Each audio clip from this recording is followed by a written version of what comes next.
ہمیں اپنے ایمان کو بچانا ہے،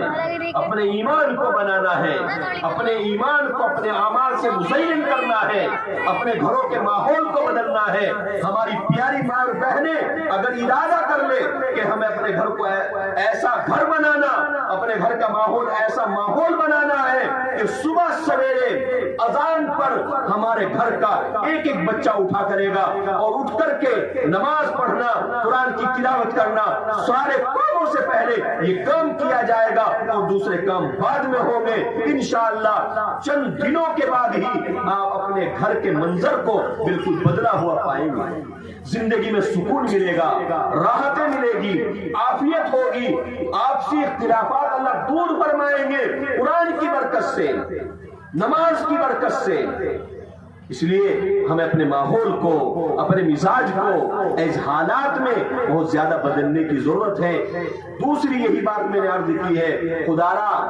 ہم اپنے گھر کے ماحول کو ایسا بنائیں کہ صبح سویرے اٹھے اور صبح سویرے اٹھ کر کے نمازوں کا اہتمام کرے،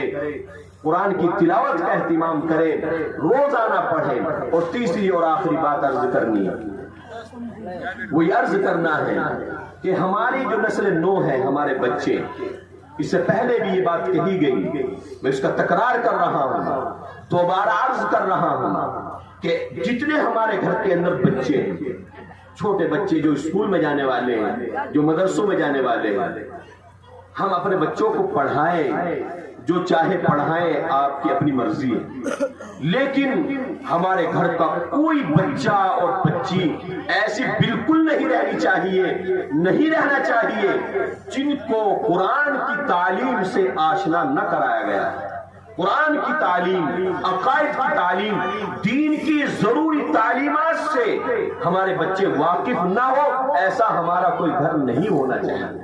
کوئی بچہ ہمارا نہیں ہونا چاہیے۔ یہ ماں باپ کی ذمہ داری ہے۔ کل قیامت کے دن اللہ کی بارگاہ میں اگر آپ نے اور میں نے اپنے بچے کو دین سے دور رکھا،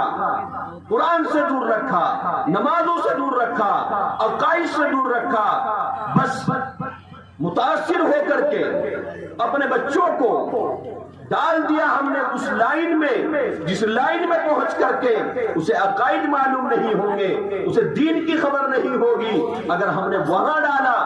اور ادھر ہم نے اس کو نہیں متوجہ کیا، اور کل قیامت کے دن اگر خدا نخواستہ کہیں زندگی میں اس کا رخ بدل گیا، وہ ایمان کا سودا کر بیٹھا، اس کا ایمان اس کی زندگی سے نکل گیا، تو ممکن ہے کل قیامت کے دن اللہ کی بارگاہ میں وہ اپنے ماں باپ کا گریبان پکڑ کر کھڑا ہو جائے اور اللہ تعالیٰ سے عرض کرے، اے الہ العالمین، یہ میرا باپ ہے، یہ میری والدہ، میری ماں ہے، ان میرے باپ نے، میری ماں نے، میری والدہ نے مجھے قرآن سکھانا تھا، میری مختصر سی زندگی، بچپنے کی زندگی ان کے ہاتھوں میں تھی، یہ جیسے ہمیں ڈھالنا چاہتے ہم ڈھل جاتے، لیکن انہوں نے ایمان کے علاوہ، عقائد کے علاوہ، دین کے علاوہ دوسری سمت پر ہم کو ڈالا۔ اے میرے رب، میں اکیلا مجرم نہیں، اس جرم میں جہاں میں مجرم ہوں وہیں اس جرم میں میرا باپ بھی شریک ہے، میری ماں بھی شریک ہے، تو کیا وہ دکھائیں گے تو قیامت کے دن وہ ماں باپ جو اپنے بچوں کی دینی تعلیم کا بندوبست کرنے کو تیار نہیں، اپنے بچوں کو دینی تعلیم سکھانے کو تیار نہیں، خدا کے لیے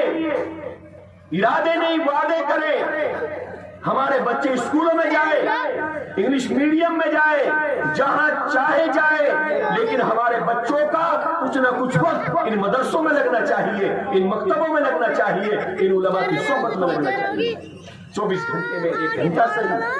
آدھا گھنٹہ صحیح، لیکن خدا کے لیے فکر کیجئے اس نسل نو کی۔ اگر آج فکر نہ کی تو حضرت علی میاں ندوی رحمت اللہ علیہ کا وہ ملفوظ کہ انہوں نے فرمایا تقریباً 30-40 سال پہلے فرمایا، کتابوں کے اندر لکھا ہوا ہے، حضرت نے فرمایا مسلمانوں اپنے ان چھوٹے بچوں کی تعلیم کا بندوبست کرو، اپنے ان چھوٹے بچوں کی دینی تعلیم کے نظام کو برقرار رکھو، مکاتب کا ساتھ دو، مکاتب کو قائم کرو، ورنہ تو یاد رکھیے ایک دن ایسا آنے والا ہے کہ تم اپنا سب کچھ قربان کرنے کے بعد بھی چاہو کہ کوئی مکتب قائم ہو جائے۔